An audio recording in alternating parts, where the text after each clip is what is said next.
Imagine a photograph of friends smiling together. Their faces are full of life, their laughter frozen in time.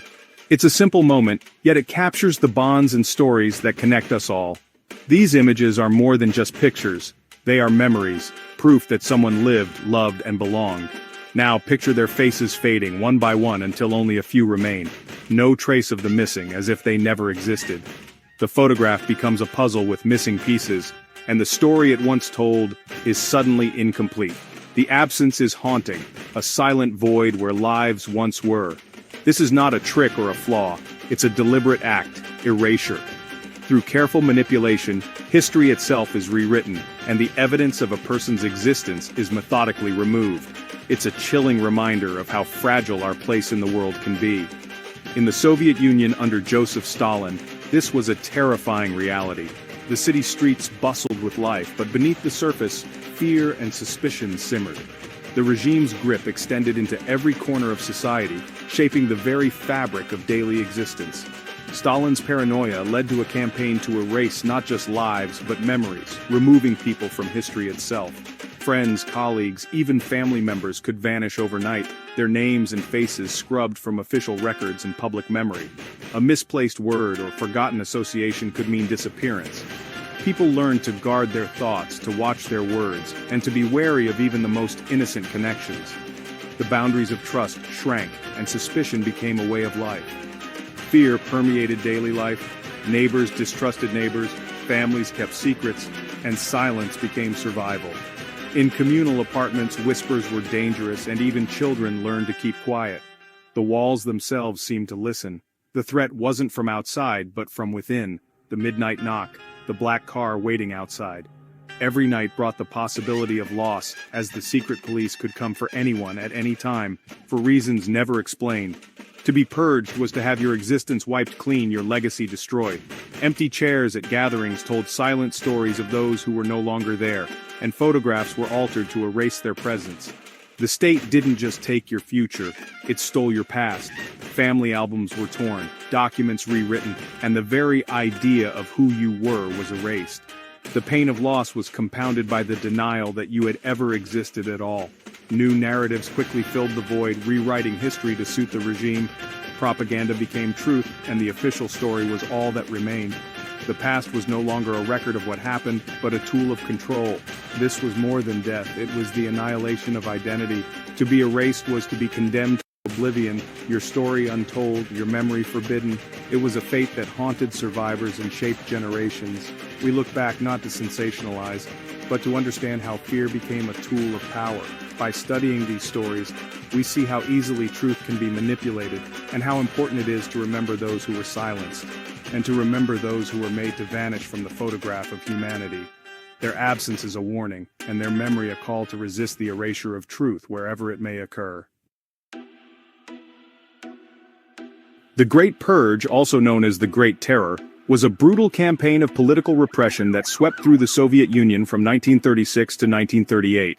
Orchestrated by Joseph Stalin, it was a time when fear and suspicion gripped every corner of society, and no one felt truly safe.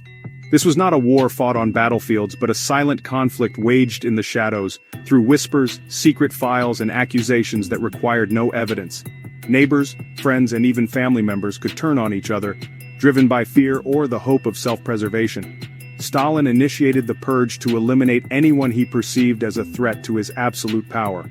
His campaign targeted not only high-ranking party officials, but also government workers, military leaders, intellectuals, and ordinary citizens. No one was immune from suspicion. Survival meant constantly adapting to shifting rules and unpredictable dangers. Yesterday's loyal comrade could become today's accused traitor, and a single careless word could mean arrest or worse. The label enemy of the people was terrifyingly vague yet deadly in its consequences. Once accused, a person was erased from public life, stripped of rights, and often disappeared without a trace. The purge intensified after the assassination of Sergei Kirov, a prominent party leader. Stalin seized on this event as a pretext to launch an even broader hunt for supposed traitors and conspirators, fueling a climate of paranoia. The secret police, known as the NKVD, were given quotas for arrests and executions. Guilt was often assumed, and confessions were extracted through torture or threats. Justice was swift, brutal, and rarely fair. The ultimate goal was to spread fear so deep that no one would dare question Stalin's authority. People learned to trust no one, not even their closest friends or relatives. The cycle of accusations became relentless. Those arrested were pressured to name others, creating a widening net that ensnared thousands more, many of whom were innocent. In the end, the Great Purge became a self-sustaining machine of terror, leaving deep scars on Soviet society and a legacy of fear that would last for generations. The first targets were the old Bolsheviks, revolutionaries who remembered a time before Stalin's rule, their crime being living reminders of a different past. Figures like Kamenev and Zinoviev, once Lenin's allies, faced show trials and forced confessions to impossible crimes. These trials were political theater, designed to legitimize Stalin's power. The net widened to intellectuals, writers, and artists, anyone with independent thought or foreign ties. Even a critical poem could mean arrest, as with poet Osip Mandelstam. Ordinary citizens with the wrong background or associations were swept up. The logic was paranoid, not what you did, but what you might do. The state preemptively eliminated anyone deemed ideologically impure. Stalin's paranoia soon turned to the Red Army. In 1937 he purged its leadership, fearing their independence more than valuing their expertise. Marshal Tukhachevsky and top commanders were executed after secret trials. The officer corps was decimated. Heroes of the Civil War replaced by politically loyal but inexperienced men.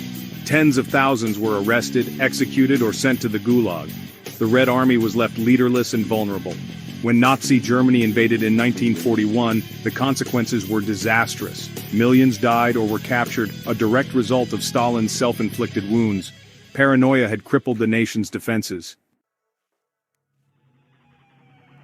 At the heart of the purge was the NKVD, Stalin's secret police. They compiled lists, staged arrests, and ran the Gulag system.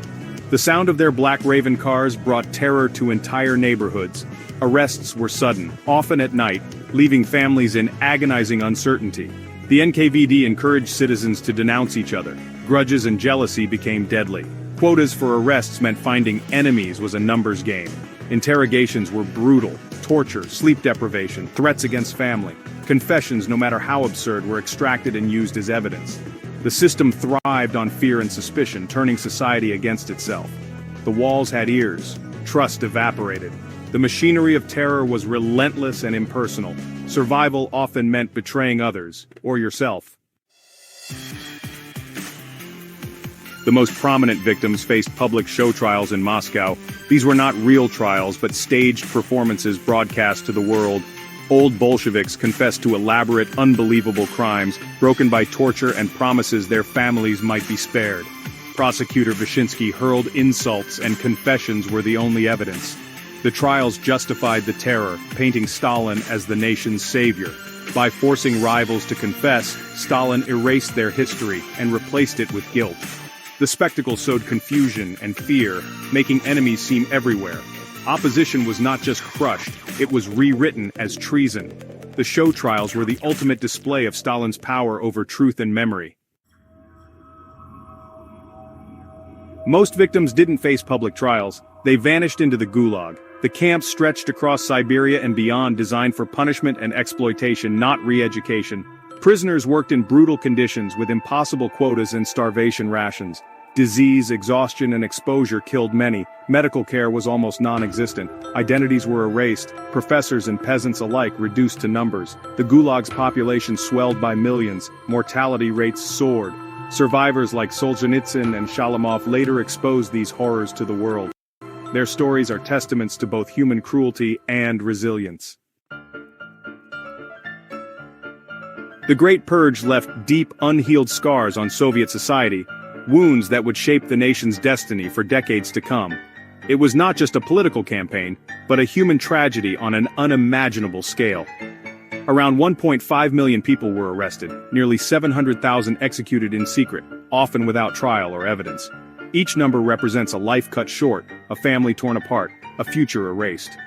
Millions more were sent to the Gulag, vast, brutal labor camps scattered across the frozen wilderness, where survival was uncertain and hope was a distant memory.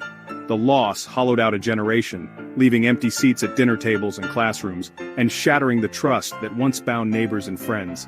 Denunciations became a daily reality, turning friends and families into enemies overnight.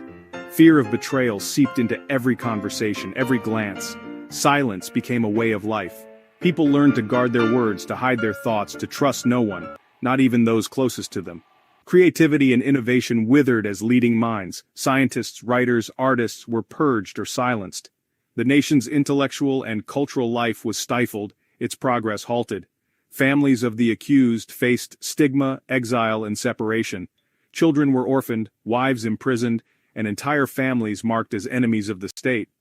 The trauma echoed for decades, creating a legacy of broken families, lost potential, and a society haunted by memories too painful to speak aloud. The Communist Party became a tool of absolute power. Debate and dissent were replaced by blind obedience, and the machinery of the state demanded loyalty above all else. The purge cemented a system ruled by fear, not inspiration. Public life was dominated by suspicion and private life by anxiety. Even after the terror ended, its memory lingered as a warning, a shadow that shaped the lives of those who survived and the generations that followed. The cost was not just in lives lost, but in the spirit of a nation broken, its confidence and hope diminished. The shadow of the purge shaped the Soviet Union for generations, influencing how people thought, acted, and related to one another. Its lessons remain urgent today, a reminder of the fragility of freedom and the enduring cost of unchecked power. The Great Purge is a warning about unchecked power and the fragility of truth. It shows how fear, weaponized by the state, can turn society against itself. In modern Russia, the memory of the purge is contested, sometimes condemned, sometimes downplayed. The tools of terror, propaganda, suppression, forced loyalty, are not relics of the past. They remain in use by authoritarian regimes worldwide. Remembering the purge honors its millions of victims and defends against repeating history. Their stories remind us to protect truth, dignity, and the institutions that guard against tyranny. The long shadow of the purge challenges us to never take freedom for granted.